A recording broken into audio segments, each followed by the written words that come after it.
Hi! Hello! Welcome back to Shivani vlogs. నేను ఎప్పుడైనా fried రైస్‌ని అన్ని వెజిటబుల్స్ వేసి హెల్తీగా, టేస్టీగా ప్రిపేర్ చేసేదాన్ని. అది కూడా నా స్టైల్‌లో. కానీ ఇప్పుడు ఈసారి స్ట్రీట్ సైడ్ ఫ్రైడ్ రైస్‌ని ప్రిపేర్ చేస్తున్నాను. నేను చేసే హెల్తీ ఫ్రైడ్ రైస్‌కి కొన్ని వెజిటబుల్స్ అండ్ కొన్ని 2, 3 ఇంగ్రీడియెంట్స్ మాత్రం అవి కూడా హెల్తీ. ఎప్పుడు మనం వంటకి ఉపయోగించేటివి మాత్రమే వేసేది. బట్ ఇప్పుడు నేను చేసే ఫ్రైడ్ రైస్‌కి మాత్రము ఇప్పుడు కొన్ని సాసులున్నాయి. ఈ సాసులు ప్రత్యేకంగా మన ఇట్లా స్ట్రీట్ సైడ్ ఫుడ్ కోసం అనేసి మా హస్బెండ్ తీసుకొచ్చారు నిన్న.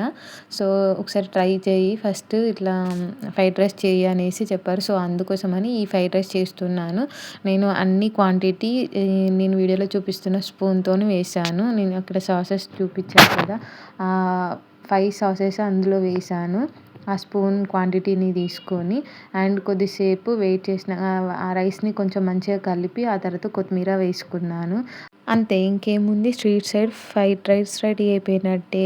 ఇంకా సర్వ్ చేసుకొని ఆనియన్స్ పెట్టుకొని తింటే బానే ఉంది టేస్ట్. బట్ కాకపోతే ఇలా తినడం కొంచెం అన్‌హెల్తీయే. బట్ అప్పుడప్పుడు తప్పదు. నోటికి ఎప్పుడు ఒకేలా కాకుండా అలా టేస్టీగా తినాలని ఎవరికి ఉండదండి. సో, నేను కూడా అంతే. వీడియో నచ్చితే లైక్ చేయండి.